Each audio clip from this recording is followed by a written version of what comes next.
of the United Nations Office for Outer Space Affairs in Vienna. She has worked in Japan Aerospace Exploration Agency for 7 years, and she is currently seconded from JAXA to UNOOSA.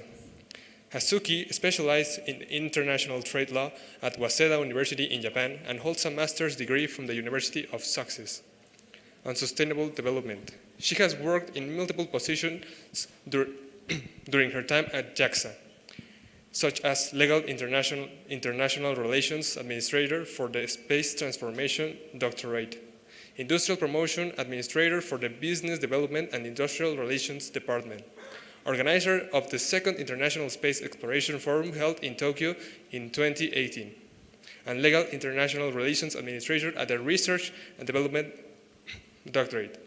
She is also an alum of the International Space University, taking part in the Space Studies program in 2018 at the Netherlands. Her role at UNOOSA is mainly the implementation of the Access to Space for All initiative, where she manages the space technology capacity building activities. Next, we give the floor to Hazuki Mori.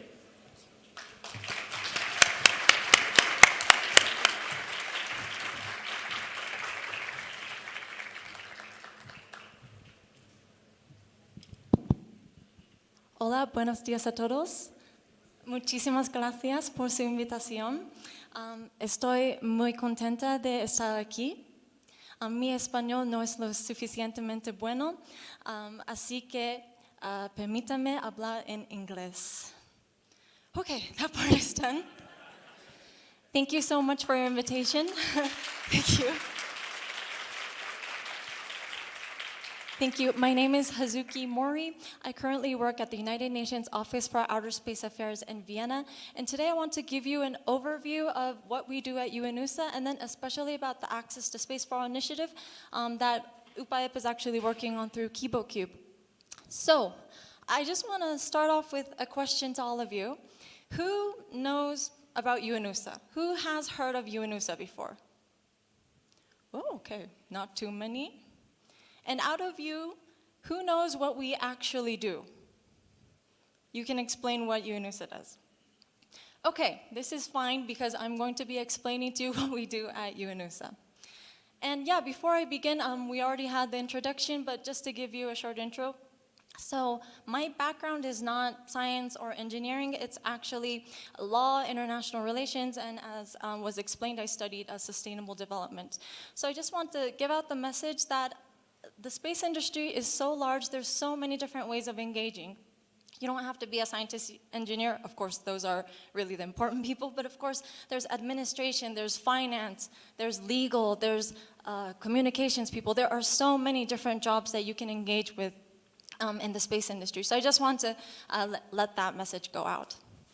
Yeah, and at JAXA, I've been doing a lot of legal and international relations. As was explained, I was in the Space Launcher Department. This morning actually, JAXA launched an H-2A launch vehicle carrying the moon mission as well. So it was an exciting day for JAXA, I believe. And yeah, so I'm a bit biased towards that because I worked in that department for a few years. I also did legal and international affairs for the R&D department in Tsukuba. I was also doing industrial promotion, so helping Japanese companies sell abroad. I'm supporting the startups, the SMEs, and the big companies. And yeah, now I'm at UNOOSA. I'm seconded from JAXA, so I'm still with JAXA, but now I have a position at the United Nations, and I started in 2020 August, so I've been there for around 3 years. Okay, let's start. Sorry that I'm sitting here, I have to look at the screen, so please allow me to talk to you from here. So before we talk about UNOOSA, I just wanted to give an overview of what's happening in space. And I know a lot of you are aware, and a lot of the presentations were already mentioning it, but there is a lot of space development happening in the past 10 years. So in science and tech, the number of objects in space is really growing really rapidly. We have more than 2,470 satellites launched just in the year of 2022. And right now we have more than 7,700 active satellites with more coming in, right? More are planned to be launched in this decade. And there's a lot of discussions about constellations, but we have a lot of that coming up as well. We have new technologies such as debris removal, mission extension services that are being developed, and of course we have more stakeholders that are becoming part of the space industry. In the economy side, the space economy is really valued over 460 billion, and it's going to grow in the 2040s around 1 or around 3 trillion. That's a big number. The commercial space activities are quickly growing. I think there was a presentation on the first day or the second day. It was also explaining about the space industry of Mexico, but in each country, there is some kind of space industry that is growing. Satellites are contributing to more than 10% of GDP in advanced economies. It has a lot of links to our life, right? And satellites are instrumental for the achievement of the Sustainable Development Goals, SDGs. I'm going to use the word SDGs a lot because at the UN, in 2015, we have the 2030 Agenda for Sustainable Development, where we set 17 goals called the Sustainable Development Goals, which is to really enhance our socioeconomic development. So really space activities, space technology, space applications are really contributing to the social development, so the Sustainable Development Goals, sorry. And on the legal and policy side, we have more stakeholders coming in, and policymakers are really being aware of how to deal with the new space economy.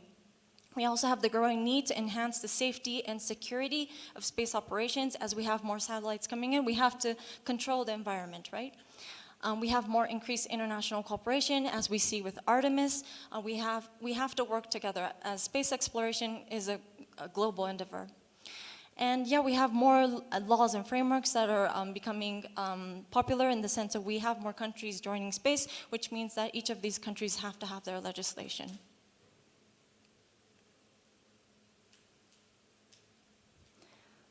Just to give you some visible information, as you can see from the beginning of 1957, that's when UNOOSA was inaugurated, launched. Satellites launched into space annually has grown exponentially in the past 10 years. It's a really amazing number. And actually, countries that have launched at least one satellite is growing little by little, as you can see. So in the beginning, we had less than 10, but now we have 91 countries as of 2022 that have launched at least one satellite. So, UNOOSA, as I said, we are a small little agency, but we were established in 1958. And we have a big mandate to implement the UN peaceful program on the peaceful uses of outer space. So in the UN, there are some other agencies that have, that use space technology or space applications, but we are the sole agency working on space. And we're focusing on the peaceful uses of outer space. We basically have these three roles. We are the convener, so we facilitate international cooperation among the UN member states. We are the secretariat of the Committee on the Peaceful Uses of Outer Space, COPUOS. I hope you have heard of it. This is where the important discussion of space is happening. We are also the secretariat of ICG, the International Committee on GNSS, the Global Navigation Satellites. We also manage the registry of satellite objects. So when you launch a satellite, you need to give information to the United Nations. So we are managing that as well. So we are really the convener. We are really the ones who are facilitating international cooperation. The second point is the gateway. So we work with other UN agencies that are using space technology and space applications, as we are the sole UN agency dedicated to space affairs. And last but not least, we are the capacity builder. So we provide opportunities and trainings, workshops to really be able for developing countries to be able to really use space technology and space applications to develop their countries in the socioeconomic side.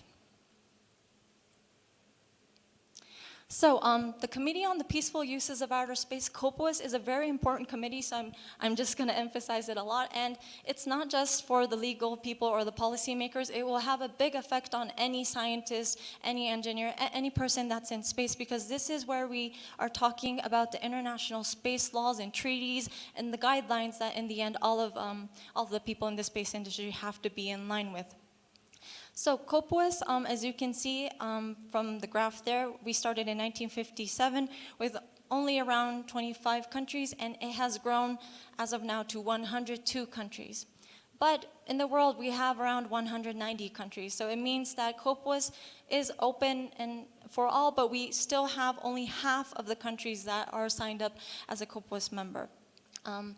The point is, for for all of us to have a really inclusive discussion on how we develop space, we really need all the countries to join. Of course, Mexico has been a member of COPUS for a long time, and you have a strong delegate that is really providing the information and the status to COPUS, so Mexico should be very proud of that. But yeah, as you can see, we are trying to grow the membership of COPUS.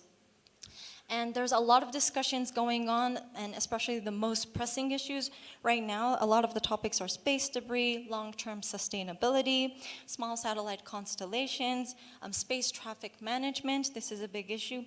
Space resource mining. We had a lot of talks yesterday about ISRU, so it's related to that. We have space tourism, space weather, near-Earth objects, so NEOs, global health. So there is a lot of different topics that are being discussed in COPUS. And the beauty of COPUS is that the decision taken is done in consensus. So all the countries have to agree, and it gives equal negotiation power to all member states. So you don't have to be a spacefaring nation, you don't have to have a satellite, you have the equal vote. However, that makes everything a bit more difficult because all the countries have to agree. So that's why there hasn't been many treaties or laws that have been agreed lately, but we're working hard to make sure that we have the guidelines and the right direction and that all countries are in line. I just also want to mention the Space 2030 agenda because this is a lot of what our office is working on. So this was a document that was adopted in October 2021 in COPUS, and then it was raised to the General Assembly, so the one in New York. And it really emphasizes the importance of space to attain the goals of the 2030 Agenda for Sustainable Development. And it really promotes the use of space technologies to enhance worldwide access to data and broadband technologies, commits to strengthening international cooperation. So this is an important document that our work at UNOOSA is based on. If you want to know more about UNOOSA, we have an annual report that would give you the numbers. As you can see, we don't have that many resources in the terms of our budget is not as big as all the other space agencies, of course. We have about 40 people in the office, but with more players coming into space, our mandate is growing, our activities are growing, so we hope that, yeah, member states would understand more of the value of UNOOSA and that we will get a bit more funding and a bit more people. But I think this is a problem that we will have to deal with, and I think it's very evident that space is important. So I believe UNOOSA will grow. So it's a very interesting time to be in UNOOSA, actually. This is the organizational chart. I'm just bringing this up because we have a new director, we have a new senior advisor on space science and education coming in this month. So we have a big management change. So UNOOSA will be able to do more, we'll have a new strategy, and we'll be doing a lot of things. So yeah, as I said, it's an exciting time to be here. I'm in the space applications section, and this is where a lot of the capacity building activities are going on.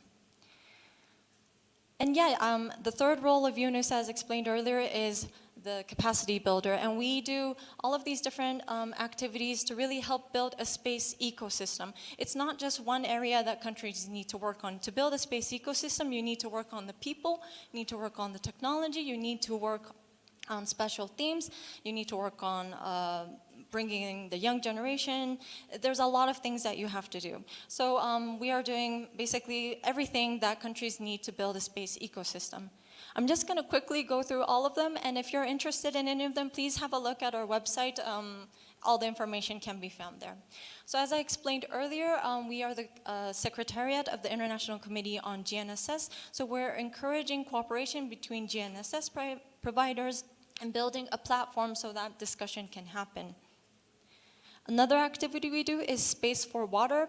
It is an amazing website in the sense of it has a portal with all the different information on how space technology can help with water resource management, how they can help with epidemics, because a lot of health-related issues come from water. There's so many different information you can find on the portal. We have interviews, and we're trying to build a community of people who can help with these water issues using space technology. We have conferences, we have stakeholder meetings, and there's a lot of things that we're working on specifically towards water. We have UN SPIDER, which is a cool acronym. It's UN Space-Based Information for Disaster Management and Emergency Response. I don't know who came up with it, but good job. So UN SPIDER, we have technical advisory missions. Our colleagues and experts go to the countries to really talk with the government officials to make sure that they understand how to use the technology for their decision making.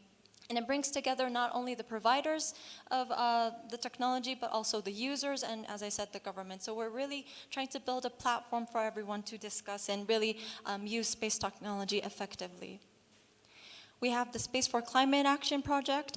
It's a new project in the sense of, we know that a lot of organizations, there's groups like CEOS, GEO, that are already using space technology for climate action.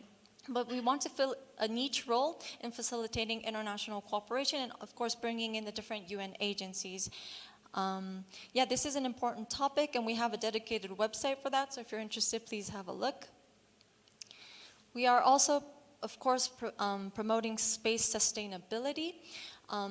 So we agreed on the LTS guidelines, long-term sustainability guidelines, in 2019, and this is really thinking of space as an environment that we need to preserve.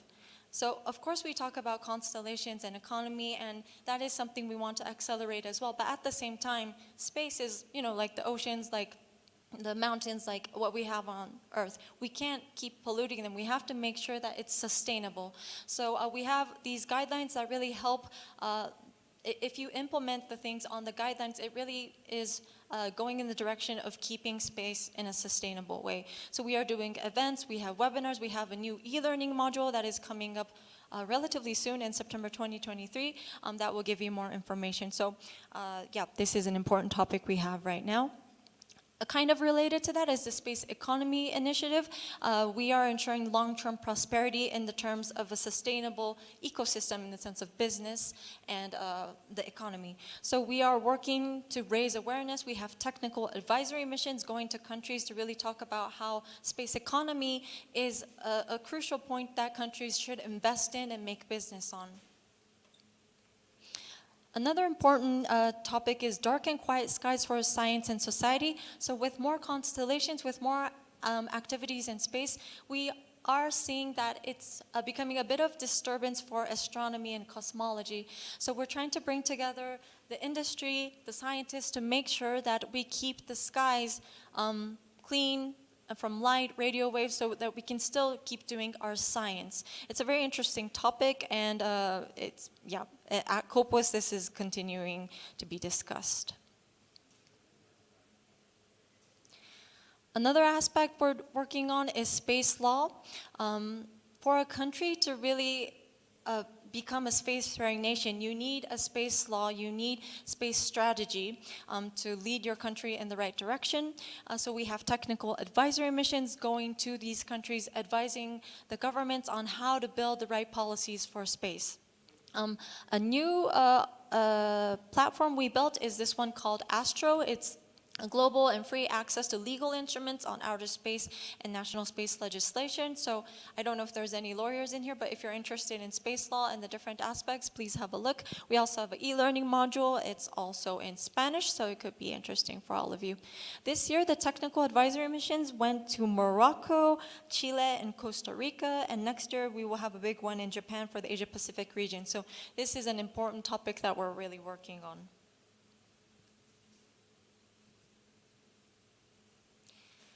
Another important topic, which is really close to my heart, is space for women. So women, I see a lot of females in this room, so I'm really happy, but women only represent about 20% of the space industry workforce, and only 11% of the astronauts, cosmonauts who travel to space are women. So at UNOOSA, we have SDG 5, which is gender equality. We want to bring in more females, more women, more students to really to work on STEM education and STEM careers so that women can stay in the space industry, not just studying, but also have careers.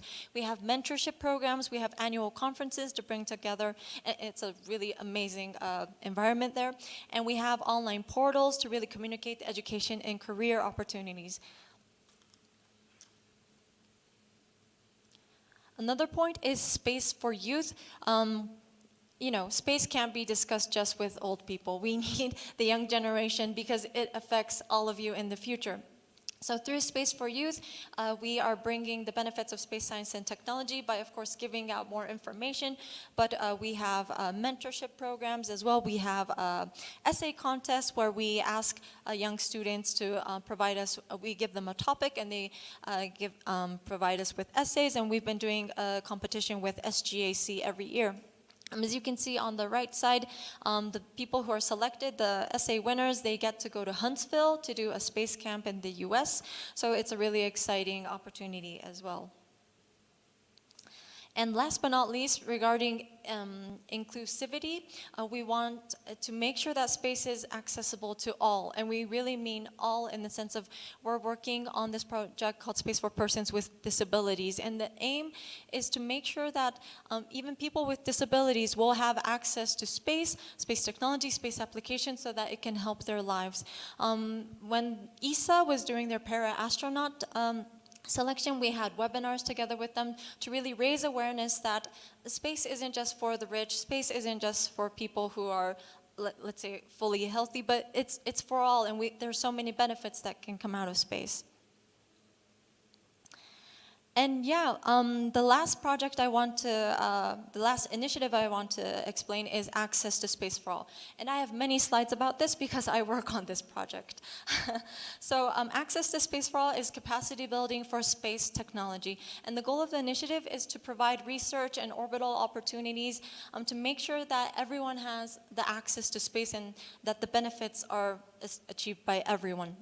So through Access to Space for All, we provide the opportunity for students, for researchers to acquire cutting-edge skills for jobs and other opportunities, and really develop hands-on capabilities. We don't just want to give you materials just for you to study. We want you to have hands-on capabilities where you actually solder things, where you actually build things, where you actually test things. So that's the goal of the initiative. And we give free of charge access to unique ground in space infrastructure, technology, and information. I'll explain more in the next slide. And through Access to Space for All, we provide the opportunity for students and researchers to gain international cooperation experience through working with us, the UN, and our partners. So UPAEP right now is working in Access to Space for All, and they're gaining international cooperation experience by working with JAXA, by working with the UN. So this is what we're trying to foster. And of course, it gives visibility to the R&D and space activities that are already done in the country and region. When you're selected as an Access to Space for All awardee, there's a lot of media coverage, there's a lot of interest that comes from different directions, so we're trying to give visibility as well. And last but not least, we hope and we think that this initiative is motivating the young generation and boost interest in STEM. So Access to Space for All in numbers, we have 9 hands-on opportunities right now, 1 annual fellowship. We've selected 32 awardees. So awardees are, each of them are teams involving 44 entities from 32 countries. We have 5 CubeSats that have launched through this project. We have done 7 microgravity experiments. There's 20 projects in development. Of course, UPAEP is one of them. And we have granted 68 scholarships. We have tons of educational content on YouTube. And of course, we're trying to expand our reach. Access to Space for All is really focusing on 3 SDGs, which is quality education, decent work and economic growth, and industry, innovation, and infrastructure. But all the different activities, the applications, the infrastructure that the teams build are really contributing to all the different SDGs. The impact of the initiative, we have seen that it has really great impact in the sense of the teams will have more coverage in social media. They will have more opportunities to work with different universities, different space agencies. We've seen that each of the teams have done such a great job to communicate what they've done to the young generation.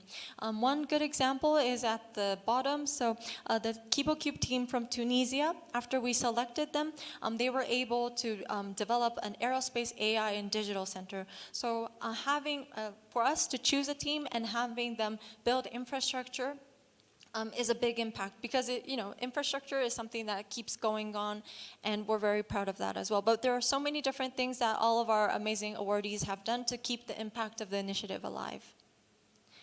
This is what our initiative looks like right now. So we have 3 different tracks. There are different themes. The first one is hypergravity and microgravity. Under the hands-on activities, we have two that are ground facilities, so drop tests and hyperjets, microgravity and hypergravity experiments on the ground. And then on the right-hand side, we have our on-orbit opportunities. Right now, we don't have suborbital and parabolic flight opportunities that are open to all of you, but we're always looking for partners because we want to provide a gradual learning path, starting from the ground and going to orbit. And yeah, this is one little donut that we have to fill in there. For the satellite development track, we have 3 opportunities. I will explain all of them later, but we have a payload hosting initiative, so you don't have to build the whole CubeSat, but you can just build a part of the payload, which is the Phi one, and then we have KiboCube and Vega-C, so 1U and 3U. And we hope to have more opportunities with bigger satellites, so 1U, 3U, maybe next one would be 6U, and then we can have more frequent opportunities. For space exploration, at the moment we only have one project, which is providing telescopes for astronomy and observations. But yeah, coming to Mexico really made me feel that there's a lot of interest in space exploration in ISRU and different topics. So I think we really need to work on providing more capacity building in those areas as well. Whoops.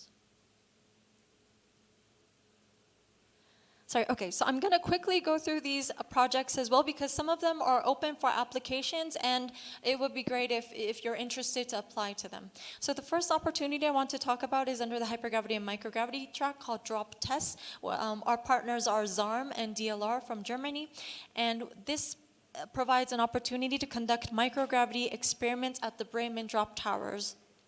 And basically, in microgravity, there are so many different things that you can test. So of course you can do technology demonstration, but there's so many different types of sciences that can be done. Physiology, pharmacology, material science, fluid dynamics. There are so many different things that you can do research in microgravity. So the teams, we've done 7 experiments already, and to give some of the examples of the teams, we've seen soldering, we've seen teams that have tested the deployment of the deorbit of their systems. We've seen robotic arms being tested, 3D printing. So a lot of the teams have done so many different things through drop tests. And I'm really happy to say that the 9th round is currently open for applications until the 26th of November. So if any of you have an idea in any science, any technology demonstration field that you want to do, please apply. It's an amazing opportunity. Basically, you will be funded to travel to Germany, so UNOOSA will be funding the travel. The facility will be free for access, provided by ZARM. They will be providing you with technical support as well. So it's a great opportunity to start off with space activities. One example I wanted to raise of this opportunity is we've selected a team from Bolivia. Actually, they were selected 2 times. In the first year, the team examined and evaluated the property of nichinol, which is a metal alloy often used in medical devices. And in 2022, last year, the team tested 3D printing technology. And the team, out of the 5 people, I believe 3 people were participating, both of them, but the technology and the expertise that the team acquired helps them develop ventilators during the COVID-19 pandemic. So it's not a direct, I won't say they use the exact same technology or whatever, but it's just the skills and the experience that you gain from doing one experiment really led to an innovation in the other. So we are very proud that the applications are going in all these different fields. Another experiment that is open for applications right now is HyperJES, which is hypergravity experiments using the Large Diameter Centrifuge facility at the European Space Agency. So it's a big facility where it keeps spinning your experiment in a specific type from it. So basically it can provide acceleration forces from 1 to 20 times Earth's gravity, so you can choose the type of G you want and you can spin your experiment. We have selected 3 teams. So one in Thailand is testing the effect of hypergravity on watermeal, which is a possible food source for space exploration. They will be going to the Netherlands later this month. Right now we have the team from Macau that is analyzing the medical and technological potential for fungi for future space exploration. And later in the year, we have a team from Bolivia that will be researching the breakup of human red blood cells to get a better understanding of anemia in space. So as you can see, there are so many different things that are being tested, and we are open for applications. We're really interested to see if any of you have any other ideas. Another experiment on the hypergravity and microgravity track is Bartolomeo with Airbus Defense and Space. We provide a payload hosting service for 3U on the Airbus Bartolomeo platform on board the ISS. We selected a team from Africa, so Egypt, Kenya, and Uganda, and they will be developing an imaging system to monitor climate change in East Africa. We hope to open another opportunity for this soon, so maybe this could be another step up in the sense of 1U to 3U. We also work with the China Manned Space Agency, CMSA, for utilizing their Chinese space station. This is a new project, and we've selected 7 projects involving 22 institutions from 17 UN member states. And it's the same for this. All of the different experiments that are on board are science, life science, biotechnology, fluid physics, combustion. It's really an amazing variation. Actually, we selected a team from Mexico, so Inaoe and Puap. They are working on mid-infrared platforms for Earth observation. They are one of the winners. So yeah, I should have known this earlier, actually. I should have went to visit them because, of course, they're in Puebla. But yeah, they're working on that right now. One of the projects that have actually been launched is from Japan and China. And they're checking the flame instability in propulsion and energy systems. So there's a lot of different things going on, and for this we also want to work with CMSA to provide a new opportunity. We also have the Kibo Robot Programming Challenge, Kibo RPC. This is more of education in the sense of it's an opportunity where you can learn software skills, software coding skills, and programming skills. And this is a competition that JAXA was already running, but this year UNOOSA joined to expand the reach, and we selected a team from Indonesia to actually run their programs on the Astro B and INTBAL. These are free flying robots on the ISS. Moving to the satellite development track, I think this may be of interest to some of you. It's called PNST. We select 3 students in the master's program and 3 students for PhD to enroll in QTech, Kyushu Institute of Technology, and study there. And basically you will gain the experience of doing the whole life cycle of satellite development, from the initiation, from the design, developing, testing, operating, the whole thing. And this is a very generous fellowship in the sense of QTech. The university will be paying for the tuition. The Japanese government will be paying for your flights from Mexico to Kyushu. And then they will be giving you a monthly allowance so that you can focus on your studies. And this is a great opportunity. We've selected more than 60 people for the fellowship. I think we've selected students from Mexico before as well, but if you're interested in doing this, please take a look at our website. We will be opening applications this fall to enroll in the next, in 2024. Another opportunity in the satellite development track is PHI. We work with MBRSC, the Mohammed bin Rashid Space Center in UAE. They have a big 12U modular satellite platform, and they have given us 5U slots. So we are selecting teams that can bring a payload. And for the first round, we selected 2 teams from Bahrain and Nepal. Bahrain is basically doing cybersecurity things. They are testing the communication between satellites and ground stations. We chose another team from Nepal, and they're doing more of drone technology, checking to see if the middleware of drones can work in space. And this will be open for applications in October, in a few weeks as well. So if anyone is interested in working with UAE and putting an experiment on board, please make sure to check the website. Of course, Kibo Cube, this is with JAXA. I'm not going to explain it too much in the sense of it's already been explained by my JAXA colleague, but we have 5 CubeSats deployed already, and we have 3 coming in right now, and currently it's open for applications for the next round. So we won't be able to choose UPAEP again, but if there's any other universities, people from the other universities in Mexico, please try to apply. As you can see, it's a great opportunity for 1U CubeSat deployment. The next one is Vega C. We work with the Italian company Avio to deploy CubeSat, the maximized 3U size from the Vega C launcher. For the first round, we chose a team from Africa, the University of Nairobi in Kenya, and they work with the University of Arizona and NPO Space Trust, and they will be demonstrating technologies such as inflatable antennas. For the space exploration track, as I said, we only have one opportunity in collaboration with Russia, where we are providing telescopes for educational research institutions. And basically, we selected 2 teams from Africa, Kenya, and Nigeria. And with our partners, we hope to open more opportunities as well. This is something that was announced today. For the educational component, we are working with NASA Ames Research Center to do a webinar series about systems engineering.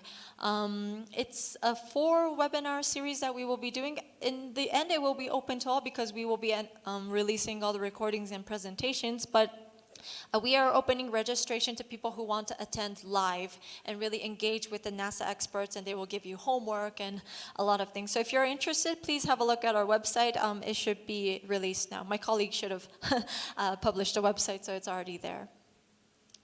So, because it's UPAEP, I want to talk a bit more about KiboCube and the impacts that it has had to the different countries. So as I said, the first round awardee is from Kenya, the University of Nairobi, and they were deployed, we deployed their CubeSat in 2018. And this team was amazing in the sense of it received more than 300 images. So they were able to download 300 images and surpass the initial expectations. So it lived longer than we expected, actually. And the creation, having this one satellite really accelerated the creation of the Kenya Space Agency. So with this project, the country really realized that they need to accelerate space activities, they need to have a space law and policy. So it really helped the country build its space agency. And Kenya Space Agency has been really engaging with us in the sense of, I'll go to the next slide. The people that were in the University of Nairobi, actually one of them went through the PNST program that I've explained earlier, where he studied in Japan, and now he's back at the University of Nairobi teaching more students about systems engineering and satellite development. And one of the team members actually went on to work at the Kenya Space Agency, and now he is really promoting satellite development and also working with UNOOSA in the sense of the Kenya Space Agency has applied to all these different activities that I've mentioned earlier, and they're using us strategically to really develop their space capabilities. The second round winner is Guatemala with their Quetzal-1, and we deployed that from the ISS in 2020. This satellite was in operation for 211 days with a lot of data packages received, and it involved more than 100 students in the project and developed 70% of the CubeSat in-house, which is a pretty big number. And they conducted really successful outreach activities involving the media. They did workshops for young students, especially girls, and they published a book, and they have a documentary as well. This is using one of their slides that they used in a presentation. But after becoming the winner of KiboCube, they were recognized as the person of the year in their newspaper. They have many different opportunities that came into them. And we believe that with KiboCube, with being selected as an awardee, it really raises the profile of the university or of the institute and really leads to more opportunities and partnerships. For this certain university, I believe that the space engineering department, they had more than double the amount of students coming in the next year after it was launched. So we can see the positive aspects coming in. The third round awardee is the African island of Mauritius. We deployed their CubeSat in 2021, and it is one of the first small island developing nations, SIDS, to develop a satellite. And they downloaded images of Mauritius and neighboring areas, and they also conducted amazing successful outreach activities involving the Amateur Radio Society, providing antenna workshops, and basically they covered all the high schools and universities in their countries through these workshops. And with that, they actually were able to find more partnerships. They now work with ISRO and BRSC, and they also work with industry as well in the UK. So having this opportunity of KiboCube really led them to become a space player. The fourth round team is Moldova. This was actually just deployed in 2022. They did amazing outreach as well, and for this team, they created their own online university courses for satellite development, which is really helping everyone in the school and in Moldova really learn about satellite development. And the lady in the middle, she is the prime minister, so it has also raised awareness in the country and the government, and of course it will lead to succeeding missions as well. And last but not least, the third round awardee of Indonesia, we deployed it from the ISS earlier this year. This was the first student satellite of Indonesia, and they did amazing outreach activities as well. And they also worked with LAPAN and BRIN, which is the space agency of Indonesia. And as you can see, they had a lot of views, a lot of engagement, not only from their community, but from the population, from the government. So it really has a lot of exposure. And the KiboCube upcoming CubeSats, we have the fifth round awardee, Sika with their Morasan sat. We have, of course, UPAEP and Tunisia from the 2022 round. And yeah. For KiboCube, we have also been doing a lot for the education. We have been doing an online educational series to really provide theoretical knowledge to develop, operate, and utilize small satellites. This has been done in collaboration with not only JAXA, but the University Space Engineering Consortium, UNISEC. And you can see that we have a lot of pre-recorded online lectures, you can find them all, which covers really the whole life cycle of satellite development. And we have live webinars coming up as well, so if you're interested, please have a look. Especially maybe for the UPAEP team, I know the time zone is not ideal in the sense of it's 1 p.m. Vienna time, which is 5 a.m. Mexican time, but we have a regulatory webinar. So as I explained, it's not only the tech side, we need to know about the regulatory aspects of having a CubeSat. So in this webinar, we will talk with people from ITU, the International Telecommunications Union, on the frequency allocation. We have our colleagues talking about the registration of the UN satellite, the object registry. And then we have colleagues that will be talking about how to implement the long-term sustainability guidelines and the space debris mitigation guidelines. So I know I talked a lot and I provided a lot of information, but especially to the people from UPAEP, this will be you in a few months, I mean next summer hopefully, and we are really excited that this is finally happening. And I just explained the different impacts of the teams that have done their CubeSats before. So we really hope that UPAEP, I mean, having this event is an amazing way of doing outreach, but we really hope that you can really disseminate the information, the experience, not only within your community, but to the entirety of Mexico, to the students, to the population, and really give a message to the government and the space agency so you can show that you can do it and that space is a thing, you know, that it's not just for a small amount of people. Anyone can do it, and Mexico is a player there. So we really look forward to, this coming up soon, and I know you saw the video from my JAXA colleague. I hope some of you can really come to Tsukuba Space Center for the handover to see the facility, be in that cool room where they send out the commands and all. Just before I end my presentation, I had a lot of questions about internships. So at UNOOSA, we do have internships. You can go to our main webpage. I think there's something like our About Us or something, and under that there's a place called Employment. And then it will lead you to a website where you can find our internships. There's different types. There's online internships where you can do from Mexico. There are ones that we ask you to physically come to Vienna. I must say that they're unpaid, so I think maybe online would be the best ideal operation for you guys, but we do have opportunities, and besides that, we have so many different workshops, trainings, webinars, and different projects that I've mentioned. So there's a lot of ways for you to engage with UNOOSA and our activities. So with this, thank you so much. I'm so sorry I'm kind of over the time that I was told to, but I hope it was interesting for you. And please know that us, UNOOSA, we're here to support all member states. We're really hoping to build capacity for all of you, and that all of you will, will be able to create a sustainable world together. And for the young generation, space exploration, there's a lot of exciting things coming, and you are, the main people. You are the ones that are going to be running the show in the future. So we really hope that we can help you with this process.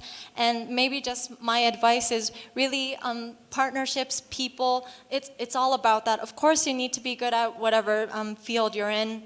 You have to study hard, but really the connections, the partnerships that you build make a big difference. I mean, you have great examples in UPAEP, like Charlie. I mean, he brought so many people from NASA because of his experience and his friendships, and there's so many things that you can do with people. So my only advice to you is network, meet people, make friends, and expand your network. So thank you so much for this opportunity, and I really wish you the luck with the UPAEP project, and thank you so much for this opportunity. Thank you.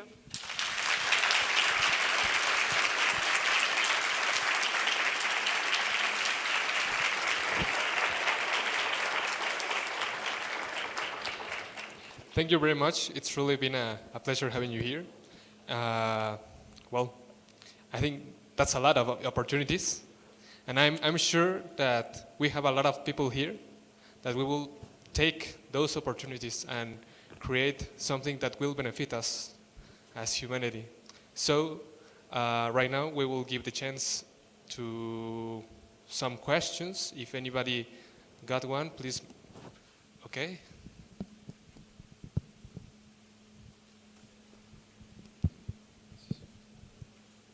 Hi, that was a great presentation.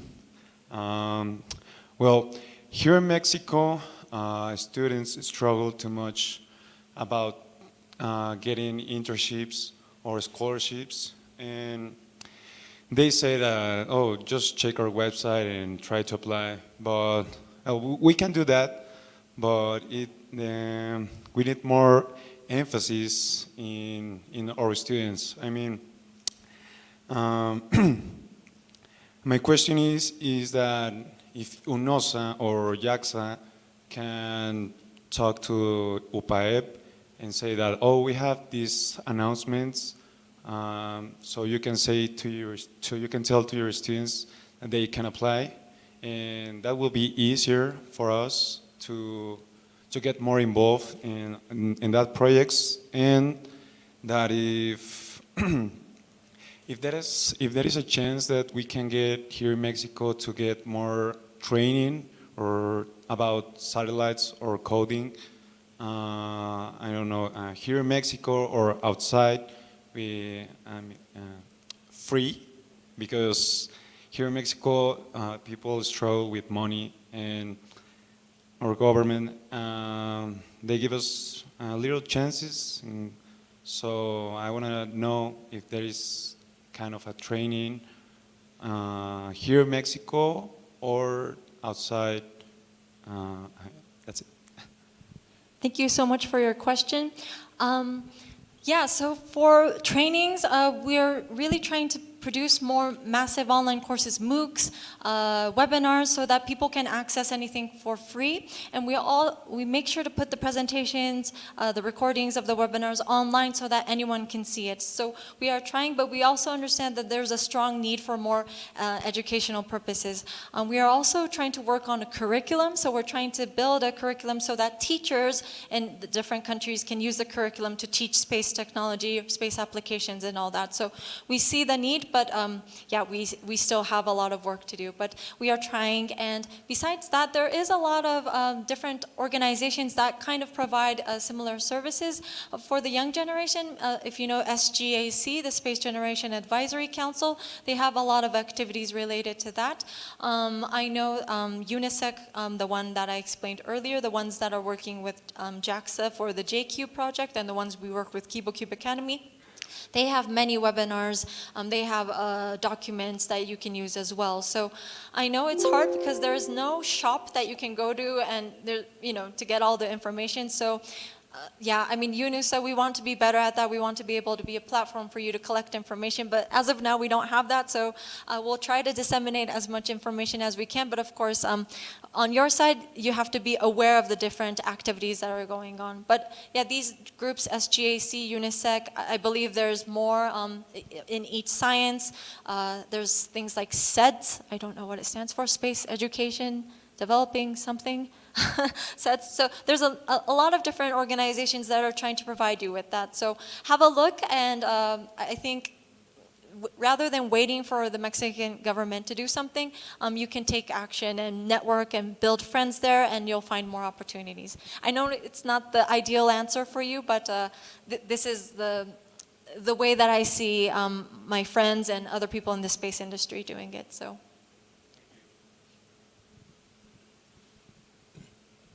Hello. Okay. So, just as it was mentioned yesterday, currently there are many problems with different space agencies not following certain laws. There have been many problems, just like you mentioned, many companies which have released many satellites which causes many troubles to, for example, astronomers. That is something that just happened a few years ago, no, months, with SpaceX. So my question is, how do you think that it is possible to implement space law into the world, basically? Because if this is not corrected now, in the future it could lead to even conflicts or even wars. Thank you for the question. I wish we knew the answer in the sense of, in COPUOS, as I explained earlier, we all have to agree it's consensus-based, and those are exactly the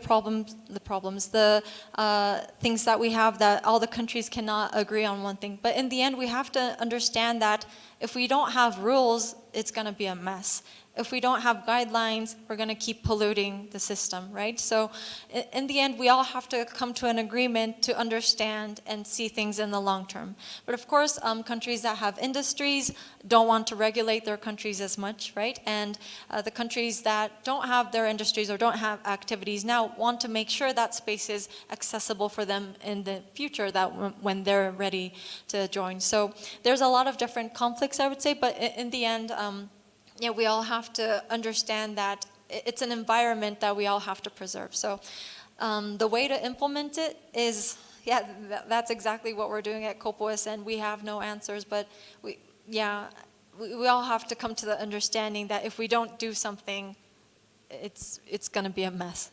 But the good thing is that the long-term sustainability guidelines, it was agreed in a few years ago. So we, as a whole, know that we're going in the right direction. And with the SDGs and all, we know that everyone needs to go towards the sustainability line. We can't be selfish and be trashing the environment. We can't be like that. So I think there is a good direction. It's just, yeah, we need a bit more push in the implementation. I'm sorry, I know this isn't an answer, but to be honest, really there is no answer, and this is what the UN has to, yeah, do a better job in, and all the countries have to come together, yeah. Thank you. And we will proceed with our last question. Thank you. Thank you for your presentation. So I have a, following up that question, I had a similar one. Do you know how long it's going to be, or it's going to take to regulate about constellations? I mean, for example, for most of the satellites in LEO are COM satellites, and most of the space there is used by SpaceX and more companies, and more companies also wants to use that space. So is there going to be any regulations, because using other altitudes will also be difficult for the lifetime of the satellite and the space systems to do everything and that. And also it's going to be a problem because as LEO is mostly for comms. So if you want to use more comms satellite or constellations, there will be more interference there. So is there anytime soon or something like that to regulate that, because companies are still going to send up more satellites? It's a great question because in one sense, we need more satellites for connectivity. We need more satellites for Earth observation, to have a constellation, to have really timely observations, right?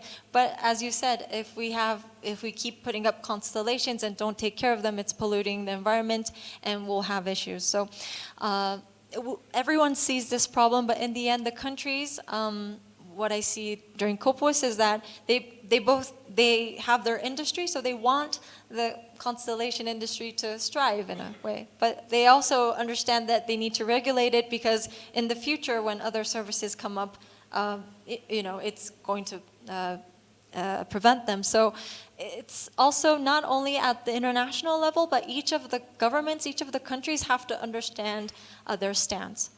And I must say, I mean, this is more of the countries that have the industry. The ones that don't have, companies that have constellations, they are more, of course, in the line of preserving the environment and having more guidelines. It's more of the ones that have the industry to come into balance with it.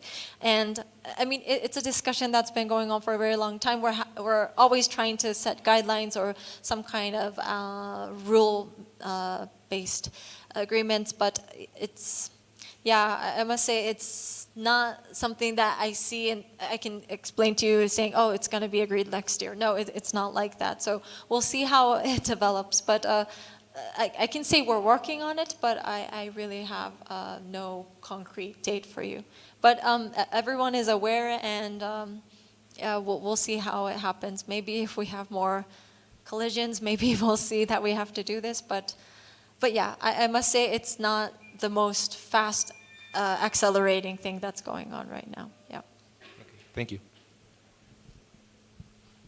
Well, thank you very much. Please let us give her a round of applause.